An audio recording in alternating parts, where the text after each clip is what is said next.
Good morning, and welcome to Tiny Kitchen Big Flavor, everyone. Today I'm going to be making Bollitos de Yuca. What I'm going to be using is the frozen yuca. I have here a half a bag. I won't be using the whole bag of this, probably half of it. Okay, I have rinsed my yuca, and now I'm putting them to cook, but I don't want them to cook fast, so I have them on medium high. I'm going to add a little bit of salt and wait. Once they get tender, then we'll do the next step.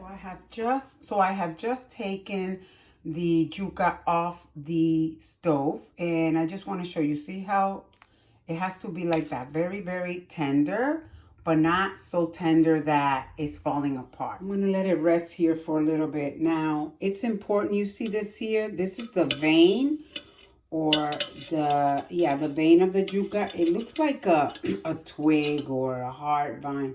You got to take those off.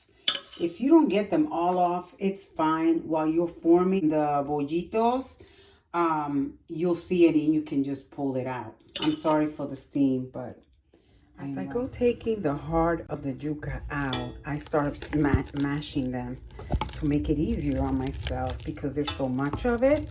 And this is not like potato in the sense that potato, you can mash it fairly easy.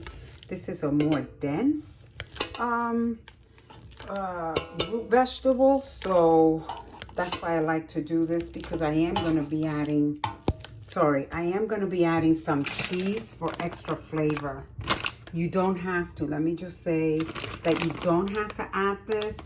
This is just fine. All you're going to do is add a little bit of salt to taste, if you so choose, but you don't really need to add the cheese. I add it because I like it. Let me just say that sometimes you'll need to add just a tiny bit of butter, not a lot, because you don't want it to be too soft, but you really got to put some muscle in here to get it smooth. I already added my cheese. I added as much as I wanted to, but I'm still working on it. So here we are. My hands are clean, but I want to show you the consistency. And it's warm enough, not cold as much that I can handle it easily, and that's what you're looking for. But you see the consistency? This is what and it's very dense. Now, I will say that sometimes you get a hold of some yuca that falls apart a lot easier than others. Some kind of stay kind of firm. In this case, I have both. So, which meant that my yuca was a little bit too dry. So I had to add a tablespoon of butter. You cannot go overboard with that, or they will fall apart when you get ready to fry them. So I did that and added a tablespoon of milk to it. So this is the consistency that I'm looking for. Now I'm ready to start assembling them. And I'm going to put them here on this parchment paper and allow them to get cold completely before we fry. So let's start assembling this. So the first thing we're going to do is you're going to grab a spoon and you're going to take some and you're going to form a ball at first. So first thing you're going to do, you're going to kind of form a ball like this. And then you're just going to open it in the middle of your hands like that and create a cradle or a hole or whatever you want to call it. Like so. And then you're going to take your meat and you're just going to fill it.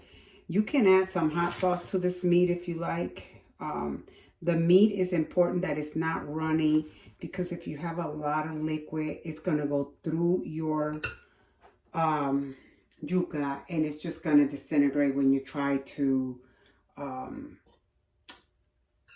fry it. Okay, so that's why it needs to be, I always make my meat the day before, and you close it like this. And to make a bollito, well, it's like it's not really a ball, it's like an oval, like the shape of a football, if you will. That's really what it looks like. A shape of a football. That's what we're looking for. And then you just kind of shape it. Now, you can also make it into a ball. It's really up to you. We call it bollito because of the shape that it is. So,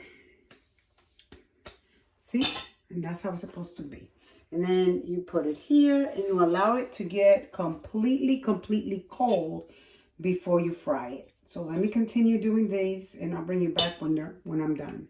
Okay guys, so we are ready to start frying. It's important that you have enough oil so that you can cover it. You don't want it just a little bit of oil because that's going to create, then you're going to have to, turn it around.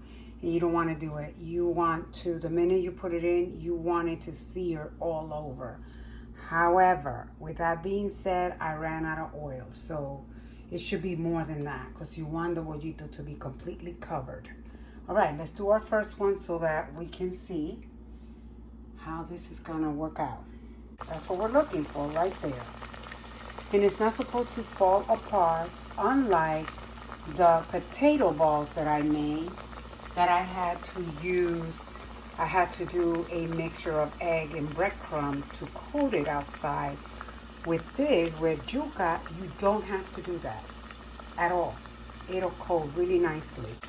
Anyway, when it reaches a golden color or the color that you desire, you can take them out. Because remember, everything is already pre-cooked. All you're doing is browning the outside. The other thing that I wanted to mention is that you can freeze these. They freeze nicely and they warm up nicely in the microwave as well. Okay? Now back. A little something I wanted to mention is if you leave it too long, this happens. It'll bust or it'll open up stage for so long. Because since I don't have enough oil, I have to keep turning it. So that's why you want enough oil to cover. Okay? There was something else that I wanted to mention and now I forget what it was. But in any case, you can serve these with hot sauce or any dipping sauce of your choice. It's really, really delicious and it's very, very filling. I love to make these for football season because then I make them, I can go, my husband watches his games and all he has to do is pop them in the microwave and they're good to go. So and here you have it guys, all done. I went ahead and paired it with a salad. But actually, this is a meal on its own. You don't really need anything else because that's how filling they are and satisfying they are. So you know what to do, guys. If you like this video, subscribe to my channel. Don't forget to give it a thumbs up because that helps my channel. And hit that notification bell so you can be notified when I upload a new video. Thank you for watching.